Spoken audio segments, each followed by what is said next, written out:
All right, welcome back to the Digital Health and Security Essentials Seminar for Parents. My name is Matt Johnston. On behalf of Practice Security, I greatly appreciate you tuning in for this final segment in our overall seminar. I know we've covered a lot so far. I hope this has been a helpful seminar to you in equipping you with knowledge and strategies and things to think about. We're going to wrap up our presentation today in this final episode with covering access controls, how to govern access to the internet for your family. We'll talk about impersonation, scams, and extortion attacks. We'll talk about predators and human trafficking online and how to safeguard against that threat vector, as well as traditional cybercrime threats all around. And we will wrap things up with a quick recap. We'll replay the problem statement. We'll talk a little bit again about our first principles, our core strategies, and where you can learn more from practicesecurity.com. So without further ado, let's go ahead and dive right in.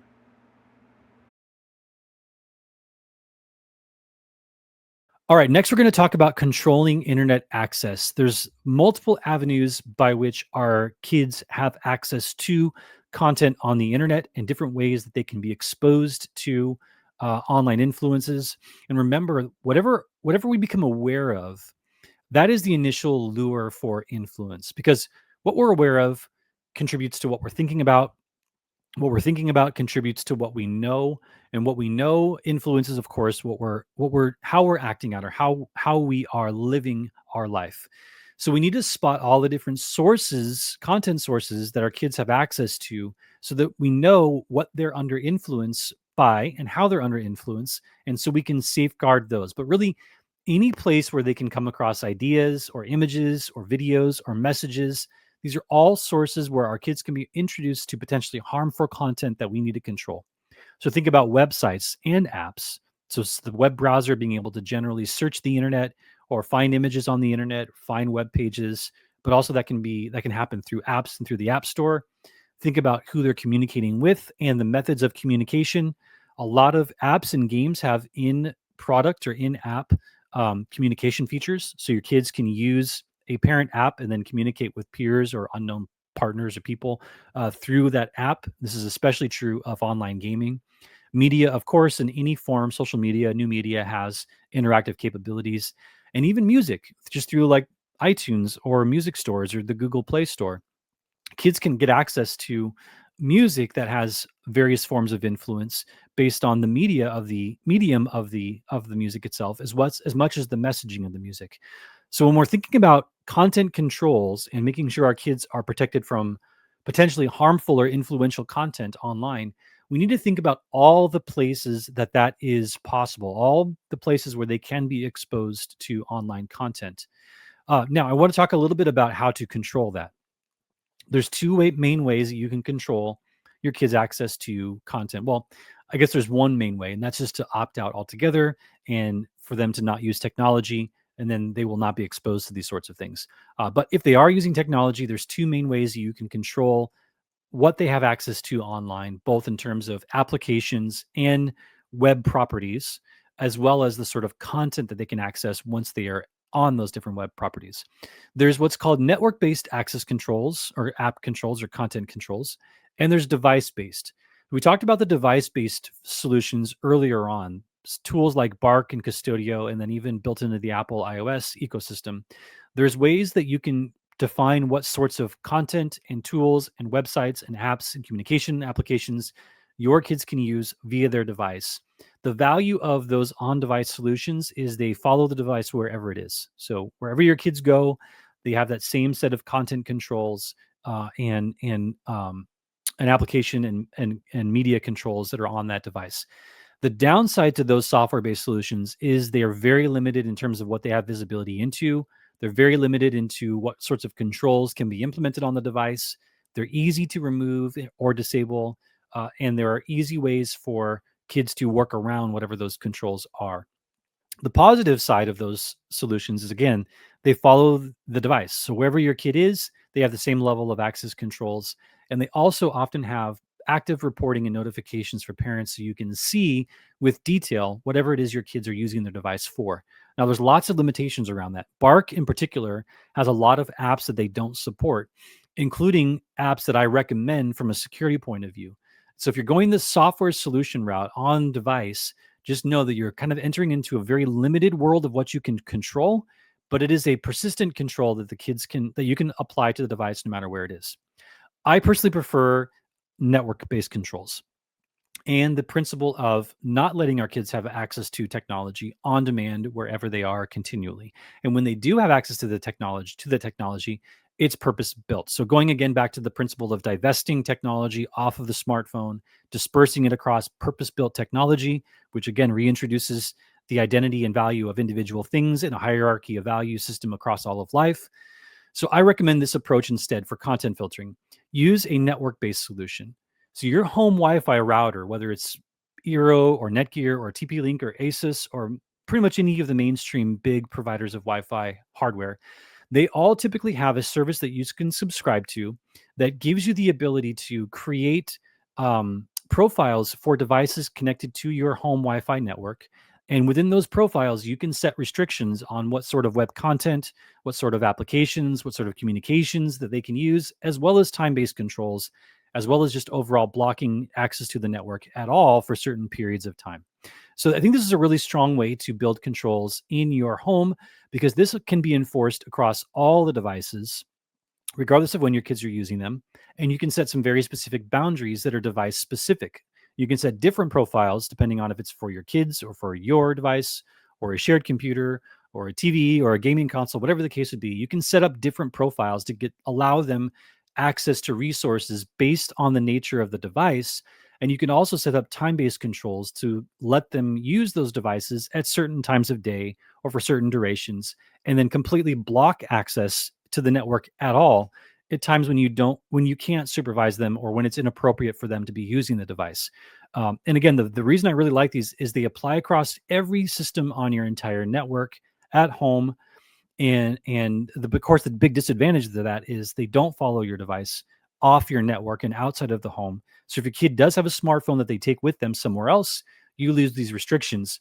But again, I pair this with my other principles of letting them only have purpose-built technology solutions for limited periods of time based on wherever they are and what they need.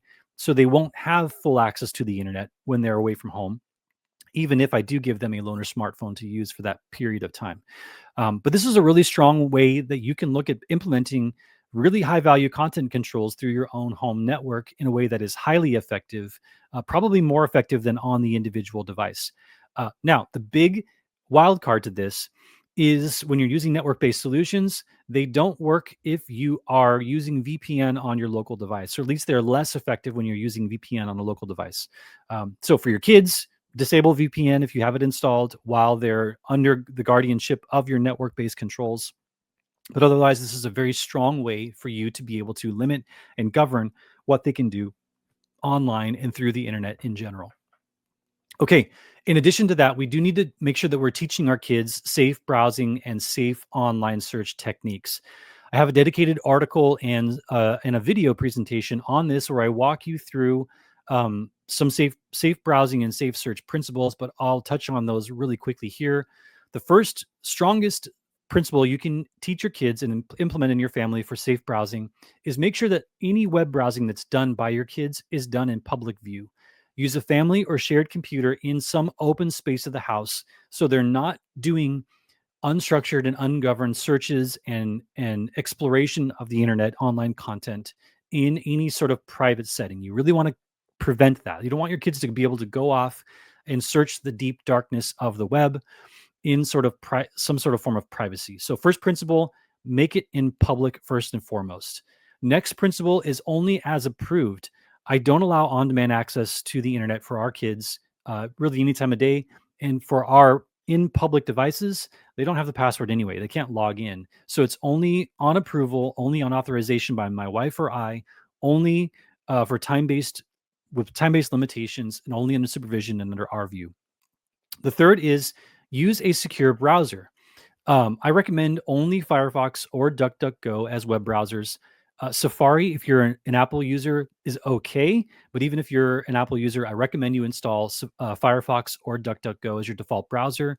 They have a bunch of built-in safeguards and security features, as well as privacy controls that will help keep you safe, but also will help prevent you from being exposed to content that you don't want.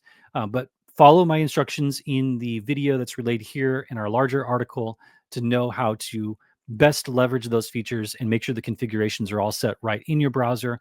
But just out of the box, Firefox and DuckDuckGo are a good way to help provide a safe and secure context for web browsing when your kids are authorized to do so. Okay, next is search. Don't use Google. That's kind of my big takeaway here. Google is notorious for a data harvester, a web tracker, and all sorts of negative things. Use a trusted provider like DuckDuckGo that has privacy controls built in, and it also has safe search filters that you can toggle between to make sure your kids aren't exposed to content that's not appropriate to them. But always pair that, of course, with your overall web content filtering solution for your home. So you've got multiple layers of security to make sure you're covering any sort of deficiencies or gaps from one tool or next. All right. Search results. We really need to teach our kids to know how to um, interpret the results that we get from a search engine, no matter which search engine that we're using. A lot of search engines by default will present us with ads or sponsored links that are not really a true match to the search result or the content that we're looking for. They are actually sponsored. So websites or organizations have paid the search engine to present their website or their web property, their service, as a preferred or top ranked link based on certain keywords or certain combinations of keywords. So these are not necessarily the search engine going and finding the best match for you. What the search engine is doing is going and seeing who has paid them to elevate their website or their web property first in the search results based on those key pairing, that the pair of those keywords that you searched for. So teach your kids to know how to recognize what those ad links are and avoid them. Ads have all sorts of problems associated with them. Again, web trackers, privacy invasion. There's also often weaponized, so that you're exposed to malware and also malicious content, and all kinds of bad things can happen by clicking on ad-based results in search results. Next couple premises: avoid cookies. I love cookies. My daughters make me cookies, and I love it. I'm just kidding. Well, that's true, but what I mean here is web cookies. So whenever you're presented online with a website that asks you to accept cookies, the best defense and best way to keep your data private and yourself secure is to accept only the minimally required cookies for the website. Unfortunately, you do need to accept some cookies, else you will diminish the usability of the website. You may disable some of the essential functions and features of the website because they do leverage cookies. But the bad news is cookies are aggressively abused, again, both by legitimate platform providers that use them for web trackers and also for maintaining an understanding of what you're doing from throughout your browsing experience day to day. But they're also heavily abused by attackers and fraudsters and those who are seeking to steal your data and compromise your privacy. So watch out for cookies. Next, of course, is ads. Even if you see an ad, no matter where you see it online from a popular page or a social media post or wherever you see the ad, avoid clicking ads. Again, ad networks are generally often poisoned with privacy violations, privacy violating code, weaponized content, and just can be potentially a source of badness. So if you see something advertised and you're interested in it, it's better to go search for the original source of that service or that content. Go seek out that website directly rather than clicking on an ad and being redirected to them, because that redirection process can just expose your browser and yourself to a bunch of things that you don't know.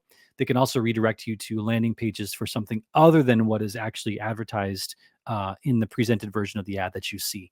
So avoid ads altogether. These are just some of the safe browsing techniques that we teach in our dedicated article and video on the subject, which are available on our website and also on Substack. But I want to touch on those safe browsing techniques that you should teach your kids as well. Take an active role, an invested role in teaching them how to use the web browser and search results so that we are equipping them with the right tools and resources to do this safely. Okay, so to review our strategies for controlling access and preventing access to harmful content. First, choose a web content and app filtering solution, whether it's on-device or network-based. Choose one and use it, enforce it. Use a secure web browser. When I mentioned, teach safe search technique to our kids and how to leverage search results in an appropriate way.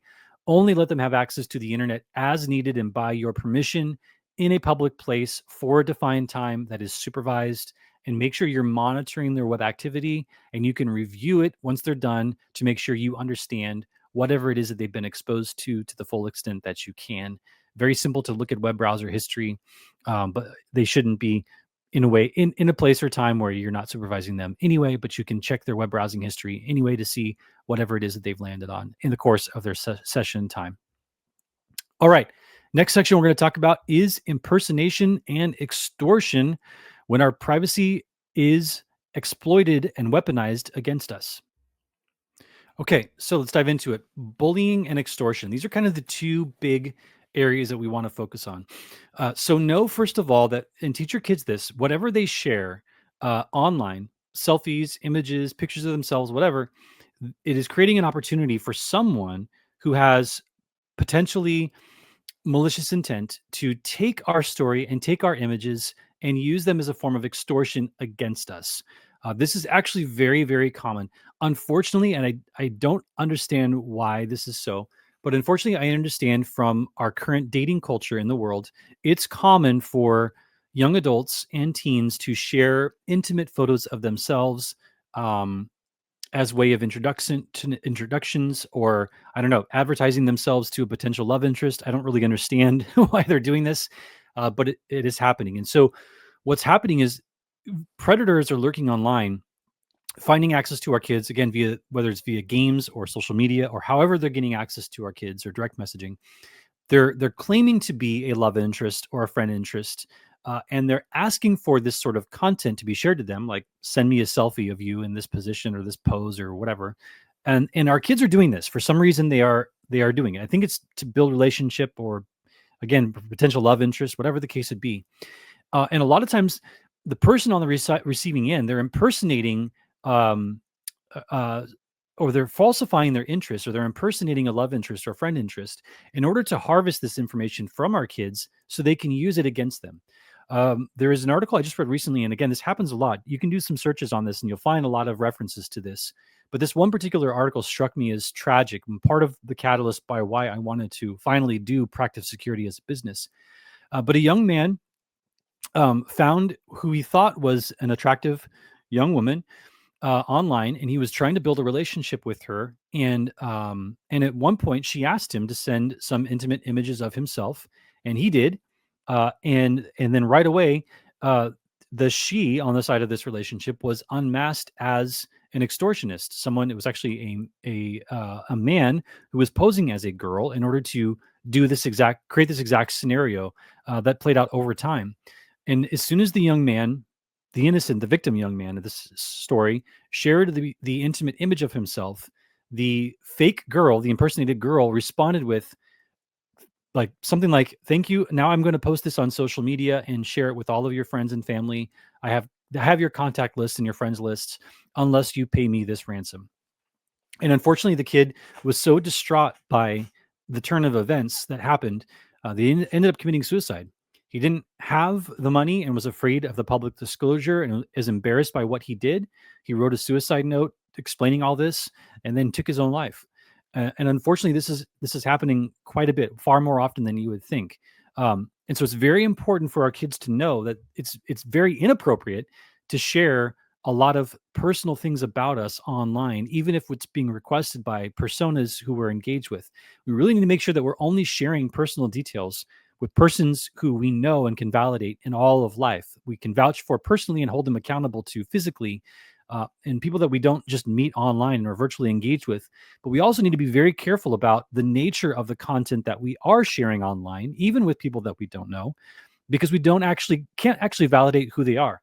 Anyone can operate any sort of account under any name and under any image, impersonating anyone, even a friend, or legitimate accounts of our friends can be taken over, and someone can be operating that account or messaging on behalf of that account with us, and we won't really have a way of knowing if we only know those people in the digital space. So this is a big issue that we need to make sure that we're aware of as parents, and we are teaching our kids and safeguarding them from. The next, of course, is generated content, which I've touched on a bit already. But anything that you post online these days, whether it's a voice, an audio version of your voice, or a video or a picture, all of this can now be turned into fake content. It can be turned into a story, an image. It can be edited to put you in a situation that you weren't. And then all of that can be used to implicate you in some activity that you didn't actually participate in, or it can be used as a threat against you. Someone can take an image of you, claim that you're in somewhere else, or put your head on another body and then use that, post it online to embarrass you, or as a form of threat to say, you know, pay me money or do this action or give me access to this thing, or else I will post this picture of you online that I've generated. And it's very hard for our kids to overcome that, especially with the way things spread online and the fact that it's very difficult to prove something that's been faked. It's very difficult to prove that it didn't actually happen or wasn't really you once it is out there and being spread amongst the larger community. And the other thing that bullies and extortionists do online is actually plant evidence. So they will take videos that are potentially illegal, or video of images, or even web links, or even files. And if they can get access to your account or your device, they will publish them through your account or implant them on your device. And then they will send you a lovely message that says, "Hey, I found this on your computer. Uh, Pay me this amount of money or do this sort of thing, or else I will turn you into the authorities. I will disclose to the public that you have this, that you access these sorts of websites, that you have this sort of content on your computer." And it's another form of extortion and bullying that happens online.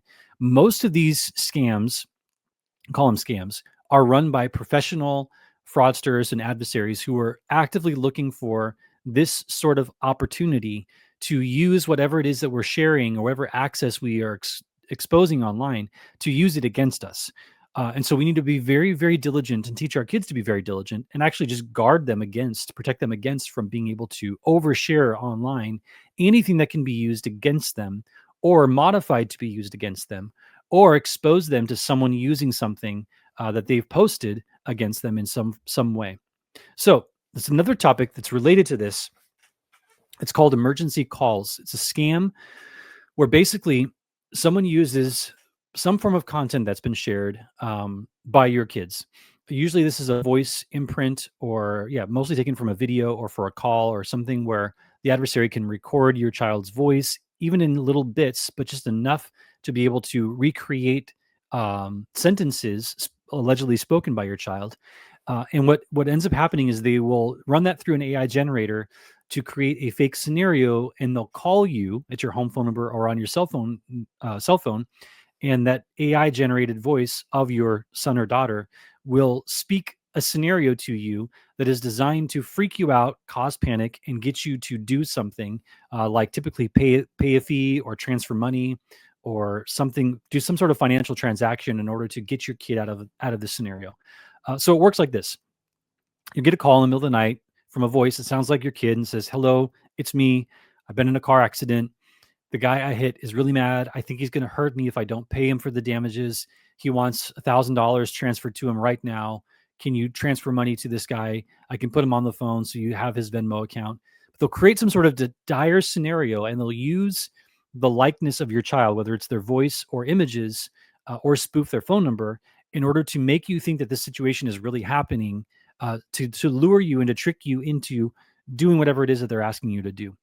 Um, there's also been scenarios reported of this where a kidnapping is the claim scenario. You'll hear your kid's voice on a phone saying, "Hi, I've been kidnapped. I don't have much time, but they say they're going to take me to Mexico or something else. If you don't pay them, you need to transfer $1,000 to this Venmo account," or whatever the case would be. Again, these are AI generated, for the most part, AI generated versions of your kid's voice, that trying to trick you into believing that they are in imminent harm or active harm, so that you will do something, typically pay some money to the fraudster or to the impersonator, in order to quote get them out of the situation. So one countermeasure that we use in our family, I think this is a very effective tool that you can use as well, is what we call a validation word or a phrase. That's a phrase that is unique to your family. Only your family knows it. You keep it secret. It's not something that's easily guessed, but it is some sort of phrase that you can speak. And when your kids or anyone in your family hears that phrase spoken, they know that there is an appropriate response to that phrase, an appropriate word or phrase or a sentence that they're supposed to respond back. And that's a way that you validate you're actually talking to the right person. And it's also a way that you can assess whether or not they're in distress or not. So typically, it's good to make the challenge phrase, the phrase that you speak as the parent, something that is unrelated to the response so that it's not easily to be guessed. And also so that it seems somewhat vague. So if there is anyone listening in on a conversation, they don't actually know what's going on. So your kid can actually speak these duress phrases or these validation phrases without anyone outside understanding or interpreting what's going on. But it's an easy way to get around these AI-based impersonation emergency calls, because if you do get the call and someone says, you hear your kid's voice on the phone saying, "Hey, it's me. I've been in a car accident." You can quickly say that validation word or phrase, and if you don't get the right response back right away, then you know it's not really them, and you're safeguarded from any sort of criminal action that can have happen in the result of that. But the other value that this can play in your life is if you teach your kid these same principles and you have one of these validation phrases that you use, if they are just in some sort of context or situation in life and they need you to come get them out of it, or they need help some form and they don't want to, be heard amongst their peers or whoever they're with, they call you from their phone wherever they are, they can speak one of these phrases to you over the phone and you know exactly what it means without actually having to say, "Hey mom, dad, I'm uncomfortable, come pick me up." They can say, you know "I like pancakes for breakfast tomorrow," or whatever your phrase is that is a sign of duress, and you know right away that they need help wherever they are. So countering these fake emergency calls, also helping them, equipping them with a resource or a tool that they can use to get out of difficult situations that they do find themselves in. These are two different ways you can address these by creating validation words or phrases that are unique to your family. So, some strategies talking about bullying and extortion, impersonation scams online. Never share intimate photos of yourself. Teach your kids these values and these principles. Never share intimate information about you, especially vulnerabilities about your person.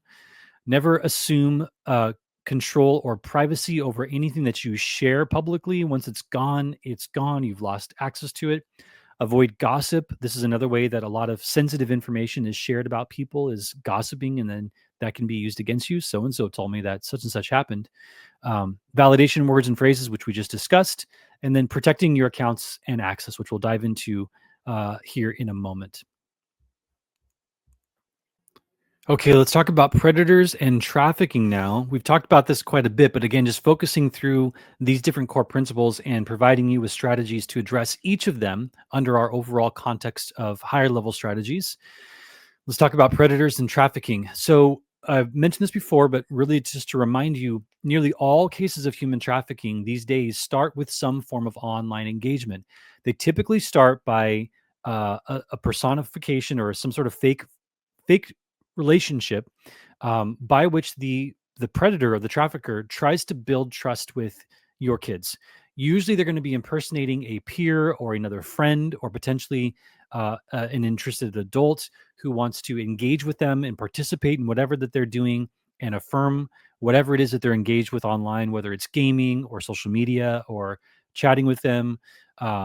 They want to engage with your kids and build a relationship of trust and familiarity first, and then typically they will move from that into some form of extortion or some sort of threat of personal disclosure to force them into some sort of action. But they may also just lure them into participation in something else in a willful manner. So typically what the predators will do is once they get initial engagement with your kids, again, this is often through online gaming and social media, they'll try to communicate with them, build trust, build relationship, and then move out of that to somewhere else, some other property, whether it's a dedicated online chat forum, or expose them to a website that gives your kids exposures to some activity that the predator wants to normalize or make them aware of or get them to engage in.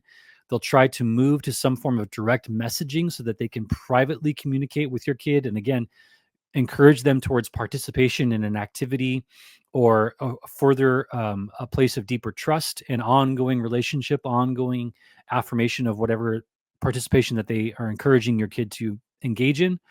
And then ultimately, a lot of times this leads to a physical meetup, a physical place where they can partner in the real life to facilitate something, whether it's kidnapping um, or some other form of physical place participation, or kids running away, and then of course It's another form of being kidnapped.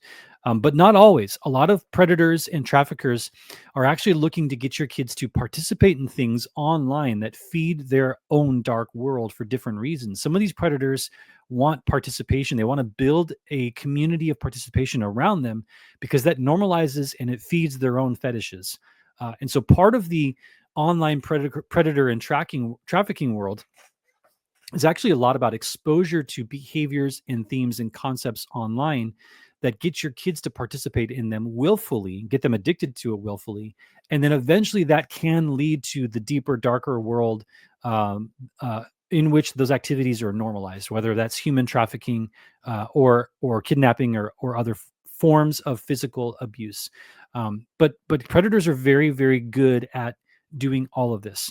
I've shared this story before in other reports, but online gaming is one of the big avenues by which this happens initially. And some of the online gaming platforms and online chat forums, including Discord, have been heavily scrutinized recently because of this. But a close personal friend of mine had this happen with a kid, an app that was designed for kids, a game that was designed for kids, for young kids, had an online component where players of the game, presumably other kids, could chat with each other as they were playing the game. And it so happened that a predator who was looking for kids who were of a certain age range chose this particular game as their avenue of engagement. And they initially posed as another kid playing the game, but then they started slowly introducing other ideas and other questions to try to learn about kids playing the game, my friend's daughter in particular, in order to get that kid to disclose personal sensitive details about them, about where they were, about who was around them. Again, grooming and preparing them for some other form of engagement, whether it's outside of that game or in person. It seemed like this particular predator was trying to figure out where the kid was physically, probably to get them there and to find out if they were alone or not. But predators lurk wherever our kids are going for engagement online, heavily in social media, heavily in online gaming, which means we need to make sure that we are preparing our kids to know about that before they engage in those activities, but also build shields and protections around them, knowing that this is where our kids are going to be targeted. So, some strategies for protecting them against predators online. First of all, review all games and apps that your kids want to engage in for any sort of social components. That's the first way that you need to judge whether or not an app or online content is appropriate for your kids. If it has some sort of online component or way for them to engage others online, that's a big red flag. Means you need to be very diligent about governing access and use of that app or that service or that game, or you can just say no because of that inherent risk that's involved. Number 2 point here is never allow unsupervised play, especially of games that have online components or peer-to-peer or internet-based communications across players, because it's in those unsupervised times that your kids feel more free to engage in testing boundaries and limitations and saying things maybe that they wouldn't and seeing how others will respond in kind. And a lot of times predators are waiting for that. They're waiting for the kid to initiate, to introduce some sort of topic that they can jump on and then start that grooming sequence based on the kid actually initiating. So never allow that for that unsupervised play, especially of games that have online components. One recommendation I have is just to avoid online multiplayer games altogether. Or if you're going to allow them, again, under layers of restrictions, under layers of controls, and under layers of supervision, so that you always know how the game's being used and you know what your kids are actually interfacing with and who they are, so that you can see how that interaction is playing out. Blocking access to messaging or chat-based services through a network-based control is a good way to govern this.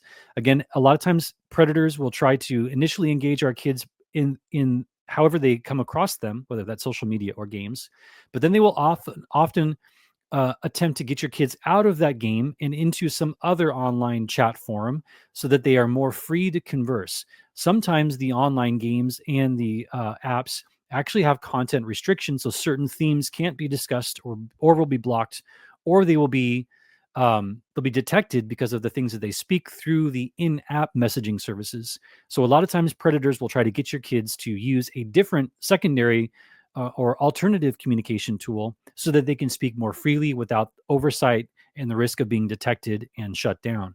So blocking access to messaging tools and messaging apps overall is a good way to protect your kids from predators.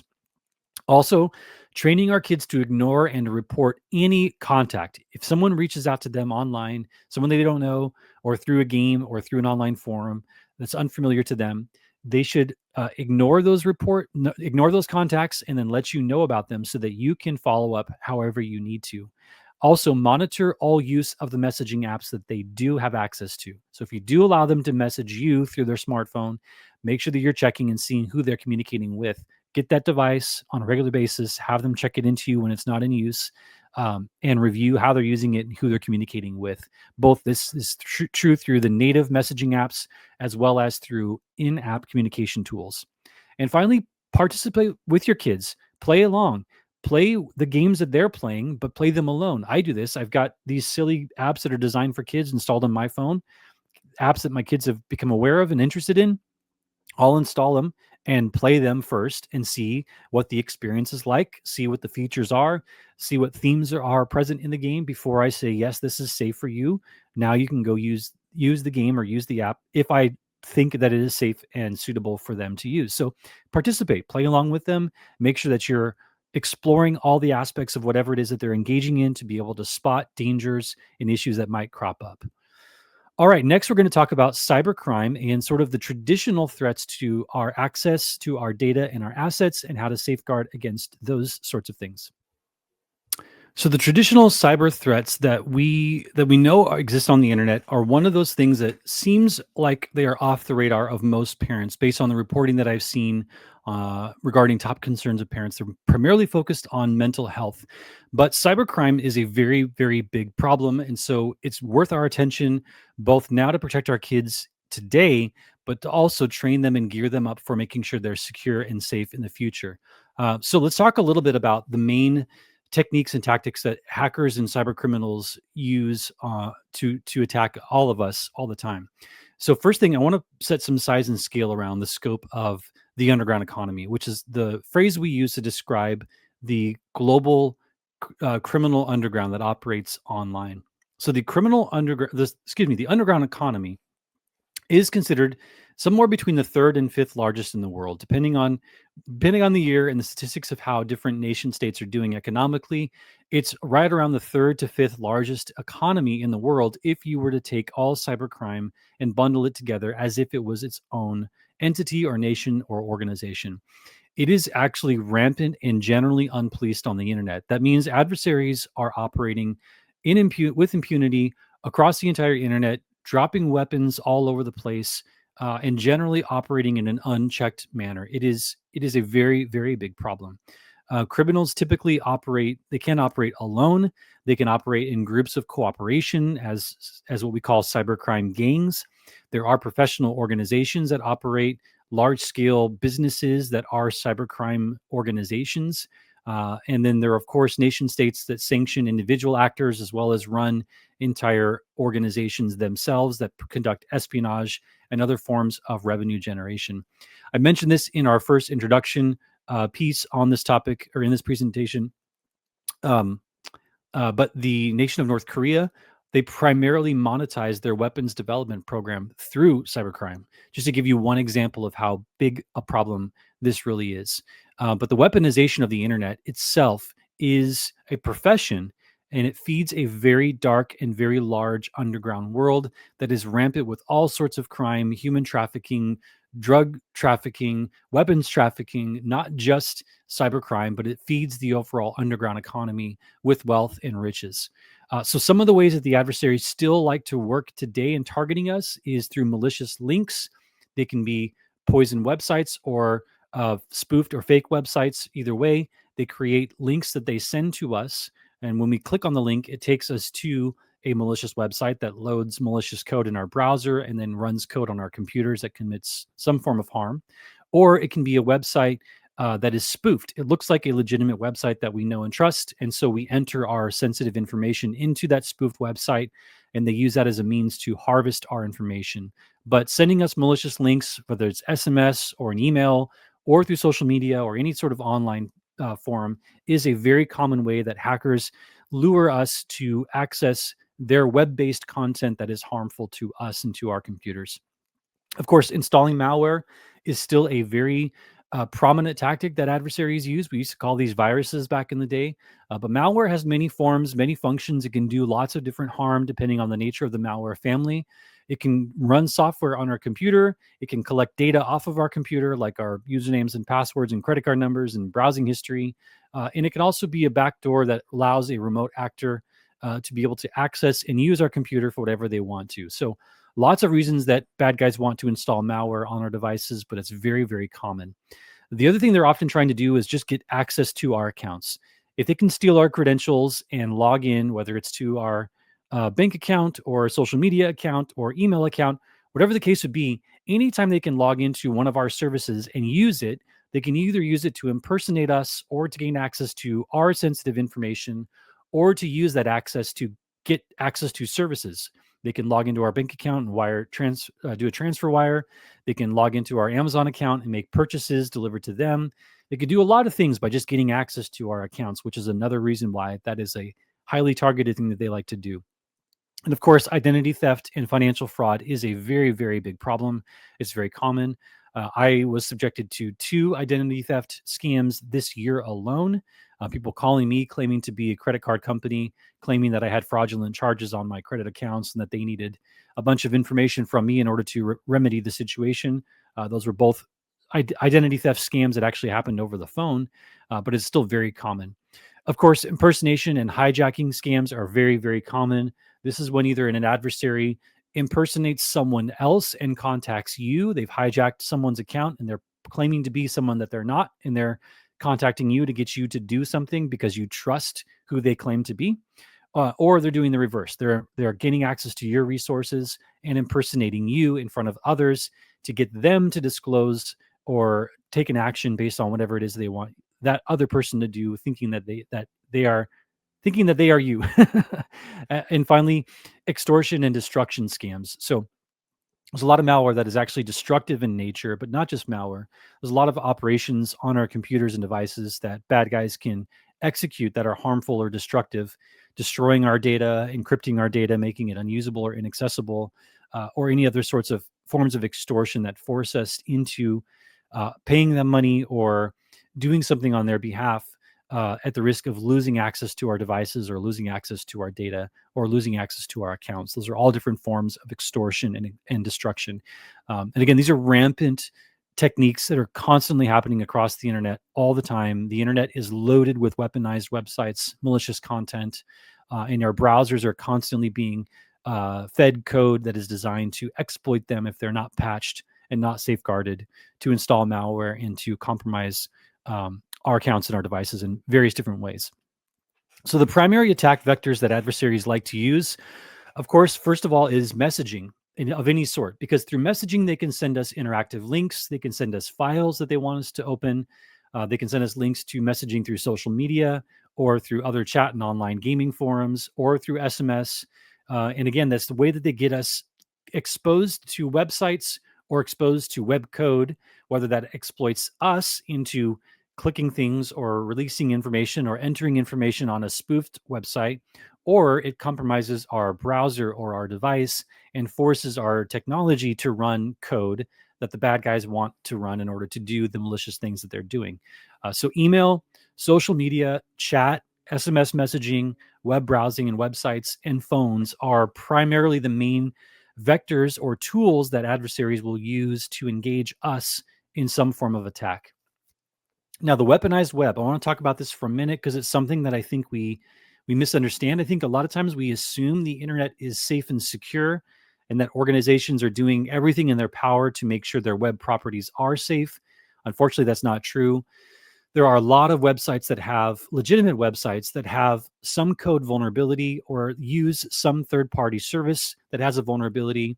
And bad guys can effectively insert code, malicious code, into legitimate websites. And so we call that website compromise or compromised websites, where something that is normally safe and usable and trusted and reputable has been hijacked and some malicious code has been inserted. So when you browse to a website that you normally know and trust, your browser, your web browser, is actually running malicious code that's been inserted into that website. That's one of the main ways that adversaries weaponize the internet. Another form is, of course, malicious websites that they create and they operate on their own. And they usually lure us to those malicious websites, again, by sending us a link or publishing and distributing an ad through an ad network or through some form of redirect, or even a link that's been embedded into a document that they send us and we open up. There's different ways that they can trick our browser into directing, or ourselves into directing traffic to their websites that they operate. And of course, they can control all sorts of malicious content that they want to run there that will infect our computers. Ad networks, I've mentioned this before multiple times, but bad guys can actually register malicious ads through ad networks that get distributed through all sorts of safe and legitimate internet properties, creating weaponized ads wherever we are browsing. And sometimes they can even just inject malicious code into legitimate ads or compromise code within legitimate ads, turning ads themselves into weapons. And then finally, spoof websites. I mentioned this already, but just to kind of repeat the point, it's very, very easy for an adversary to create a domain that mimics or impersonates a legitimate website or domain. Same with an email address, and even same with the structure of an email or the structure of a website. You can go to any web page right now with your browser, and you can actually right click or use one of the menu options to view the HTML code of the website. You can copy that code directly off your browser and then go to an HTML editor, paste it in, and you will have basically a recreated version of that website that you can modify however you want. So it's very easy for bad guys to do the same thing, creating spoofed versions of legitimate websites that appear really, really similar because they are identical in terms of code and structure and content and images and words and all that, but they present to you a fake login screen or a fake payment screen or a fake invoice that you go and click through, enter your information, and they're stealing on the other side. So there's lots of ways that bad guys weaponize the internet. We need to make sure that we are aware of this and are teaching our kids that this is also true, to be very careful, and also to build protections that are going to safeguard our kids from these sorts of threats. So very similar set of things happen with email and messaging. Bad guys like to create what's called phishing attacks by impersonating someone or an organization that we trust. They replicate an official message using official templates from email or from a legitimate source. They'll use some form of interest capturing or urgency as a hook to get us to take some form of action. And that's really what they're going for, is to try to get us to think that we are interacting with a legitimate provider or a legitimate organization and think that there's some urgent reason why we need to follow the instructions, whatever they are in the message, to click a link or open attachment or to browse to a website. But they will also often include malicious files in email, and a malicious file can have code embedded into it. So once we open up that file, whether it's on a messaging app or through your email client, it might appear to you as a legitimate document, but it is running code in the background through macros or through other embedded code into the file itself that can exploit our application we're using to read the file, and that can install malicious code on our device. Malicious links we already covered, but these are also often embedded into weaponized emails, and so are social engineering techniques. So in social engineering, an adversary is just giving you a set of instructions to try to get you to do something by impersonating or pretending to be someone else, so that you will actually just go and take an action in their favor in a way that they don't actually have to serve you any sort of malicious content. They can just give you instructions and say, I'm so and so, you need to go do this thing. And if you go do that thing, believing that they are who they claim to be, you will have actually facilitated the attack for them without them actually having to exploit your browser or your email or any other of your technology. They're just exploiting you as an individual by preying on your trust. So, what can happen from all this? What's the potential impact of cybercrime? Well, first, of course, is financial fraud and identity theft, which can have all sorts of ramifications, but primarily it means bad guys can open new lines of credit or engage in credit or banking services or financial related services, claiming to be you to steal your money, to gain access to financial resources on your behalf that you're liable for, and any other form of identity theft that's typically financially related like that. Of course, theft of money from your accounts is a big problem. If an adversary can gain access to one of your payment services or to your bank account or to your Venmo account, something like that, they can just directly steal money by transferring it to an account of their preference Or they can also lure you into doing this by thinking you're paying an official service or paying for a toll or paying for a ticket, purportedly a toll or purportedly a ticket. They can get you to transfer money to one of their accounts by directly paying them through one of those sorts of services. One of the impacts, of course, is if they are impersonating you to gain access to some sort of other service, that means they will have used those services, and you will be denied access to them when you try to go do that legitimately. Oftentimes this happens with government provided resources like the IRS and tax returns, or some other form of service where it is available to you for a point in time, or up to a certain dollar amount, or something of that nature. And if someone else uses your identity to go and capture those resources before you get to them, or to use those services before you get to, then when you actually go try to use it or access it, it's gone and you can't. Of course, extortion and paying ransom is a big potential impact. It's hard to put numbers on this, but often extortion scams and ransom scams can be a few $100s up to thousands of dollars per scam, sometimes up into the tens of thousands of dollars if you're an individual. Organizations tend to pay much higher ransoms. The hackers demand much higher ransoms from larger organizations. But individually, extortion scams typically tend to be in the hundreds to thousands of dollars. Either way, it's painful to lose money, even if it's $5. So just be aware that's another form of impact from these sorts of attacks. Installing malware on your computer can render your device just slow, inoperable, unusable, or just a frustrating overall experience. So making sure your laptops and your computers and devices are clean of malware is an important way to avoid that impact. And then, of course, losing data, whether it's a ransom attack where your data is encrypted or stolen or transferred off your device. Bad guys like to do this because they know we want our data, we want our files, we want our pictures. And so we will pay money to get them returned to us, or for our access to be restored if they're encrypted. So losing data is another, of course, potential impact to all these sorts of criminal actions. All right. So, in terms of essential protections, there's a bunch. There's a bunch we need to do to safeguard our assets and our data and our accounts from hacking. The best way that you can secure access to your accounts and make sure that someone is not accessing your services or resources who isn't you is, of course, to use unique and complex passwords for each site and service. I know that's difficult to do, but I use a password manager. Password managers are safe. You don't want to save passwords in browsers, by the way, but using a dedicated password manager like 1Password is a safe way to create unique and complex passwords without having to memorize them all. You can just open up that password manager app and then copy and paste your password out of it, or just remind yourself of what your password is. But use a unique password for each of the websites or services that you leverage online. And also, whenever possible, enable 2FA or MFA. There's no way for someone to log into your account unless they have that second factor. And so that's a strong way for you to be able to secure access to your resources by leveraging those two features: unique and strong passwords and 2FA. Okay, next, protecting your device. It is still true that we need to run full service, strong anti-malware on every device, whether it's a smartphone, a laptop, a Chromebook, a PC, whatever the case would be, Mac OS, Apple OS, iOS, Windows. Yes, you need strong full service anti-malware on every device. There's lots of great providers out there.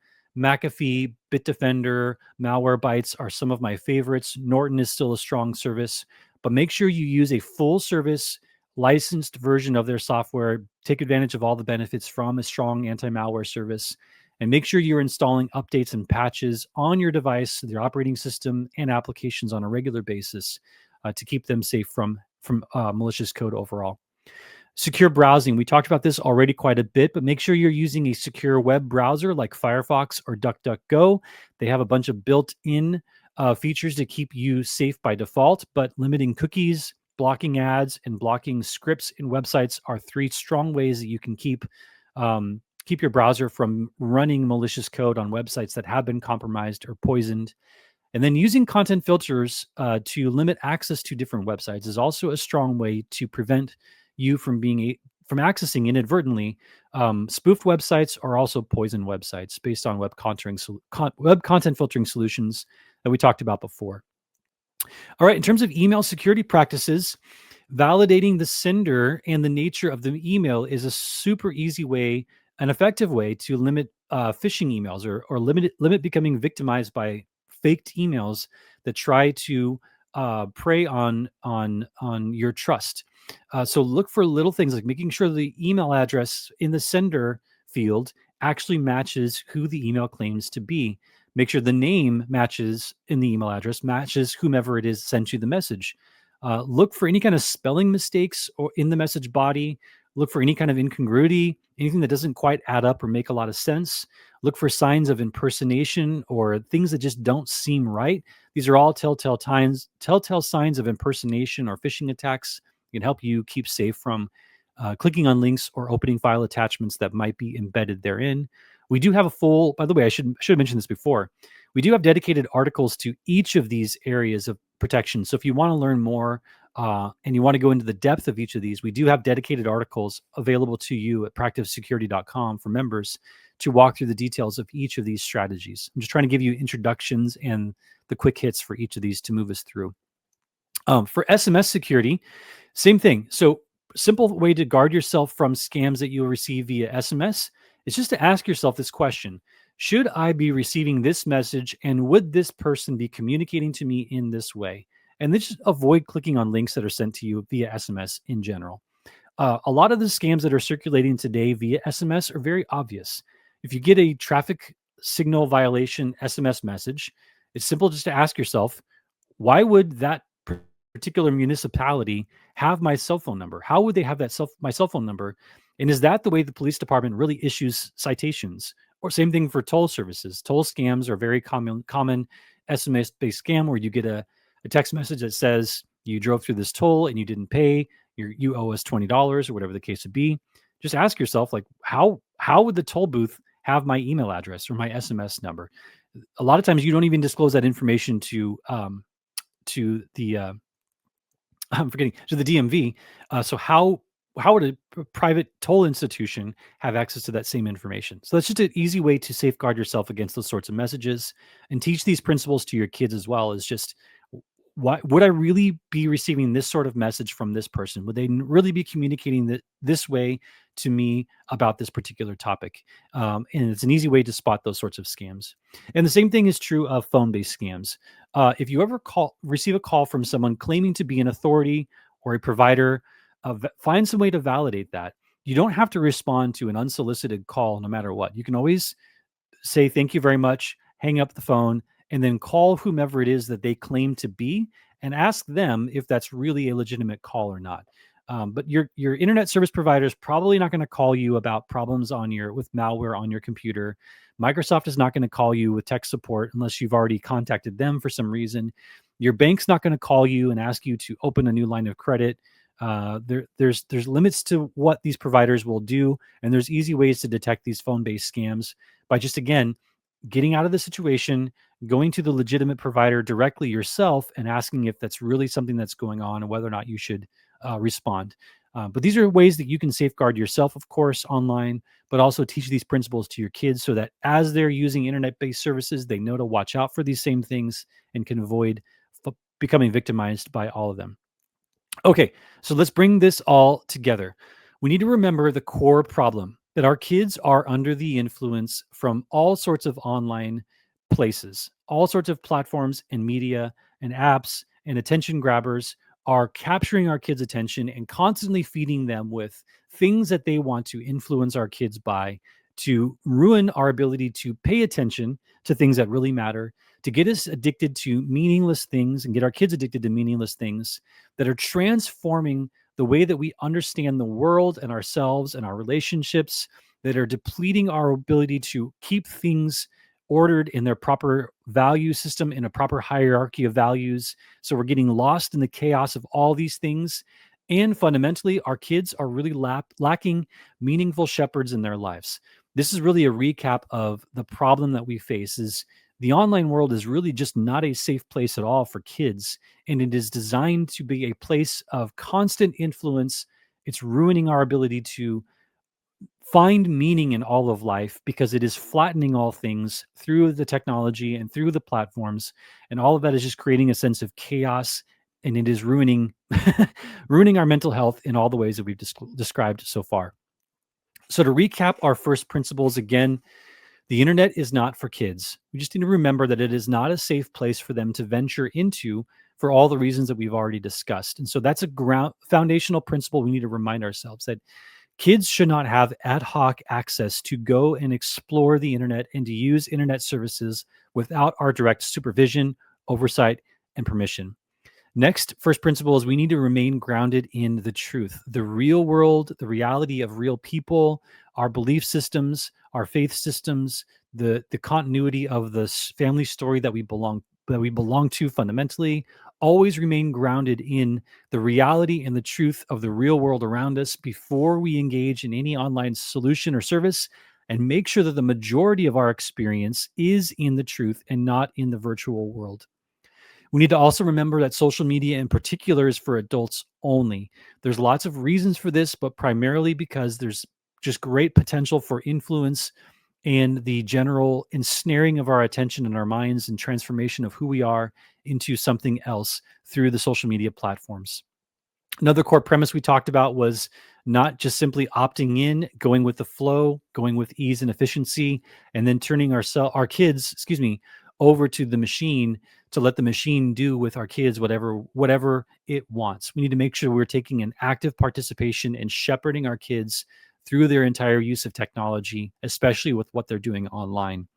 We need to remember to value humans and to not divest the value of humans to machines, not to replace them with machines, but to elevate the value of people and to maintain the ability to work and partner and engage with other human beings in real life contexts that are meaningful.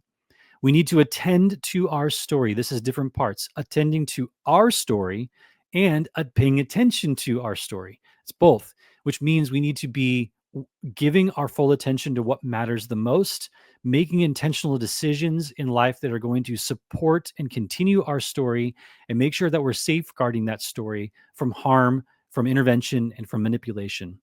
Restoring purpose and meaning in all of life, keeping things in the proper balance, divesting technology out to purposeful instantiations of technology for specific reasons is all going to go a long way in helping us restore the overall hierarchy of values and the proper place and orientation of all things in life's context. And then finally, building our arc, building a community of safety, of reinforcement to enable us to work collectively in a reinforcing structure that's going to enable us to live out those values in a safe way. Okay, core strategies. We talked about role modeling the right behaviors for our kids, replacing that smartphone with purpose-built technology, get them off that platform altogether, avoiding artificial intelligence, avoiding social media, recapturing our kids' attention and making sure that we are participating with them and facilitating healthy things in all of life, controlling their internet access and governing their use, teaching internet safety skills so that they know how to properly leverage the technology to avoid the dangers, and to secure access to our assets, our accounts, and our data to make sure that adversaries cannot manipulate us or take advantage of our resources and use them against us. All right, we're going to wrap it up with quick insights of where to learn more. We have a lot of articles available on our website in different places that we distribute our content. Proactivesecurity.com. You can sign up there for membership and get access to all of our articles structured by themes, so you can know where to search for different topics by theme. We have our Substack articles, which are published. It's just not all of that is available on Proactive Security, but it is most of what's available on our website, but in a consumable form via the Substack platform. And of course, all of our articles on Substack that are audio-based are also available on Spotify. Spotify is the furthest away from our core library. So if you just want to listen to audio versions of our content, you can in that way. But it is the least of what we have available overall across all of our methods of distributing content. Proactivesecurity.com is the best way to get access to everything. And we have a lot of related articles that really dive deep into the topics that we've discussed so far in this presentation. We have dedicated topics on the topic of radicalization, digital defense for your home as parents, essential online safety and security for our kids, all sorts of things, iPhone lockdown, AI essentials, social media guides, all sorts of things available to you on our website. Strongly encourage you to take a look at all those dedicated articles, because they dive deep into things that I think you should really be paying attention to and notice, and that will help you dive into all the areas at much greater length and extent that I think is going to be relevant and helpful to all of you. And that is all that we have. So now would be the time where you can present to me questions, and I'd love to give you answers, except this is a digital presentation of the forum. So the best way you can do that, if you do want to reach out to me with questions and get some answers to your questions or to provide feedback, would be to contact me directly through my email address or through our website or through our form submissions. Lots of ways you can get in contact with us, but feel free. I'd love to hear from you. Let me know what you think, what's been helpful for this presentation, what you'd like to learn more about. And if you have anything in particular you'd like us to cover at Practice Security, I'd be happy to respond and get you something that you need for your situation. You can reach me at matt@practicesecurity.com. That's my email address, matt@practicesecurity.com. Otherwise, I thank you very much for your attention. As always, thank you for wading through all of this content with me. I hope this has been beneficial for you. Thank you very much. On behalf of Practice Security, I am Matt Johnston. You mean a lot to me, and I thank you for your attention today. Be well.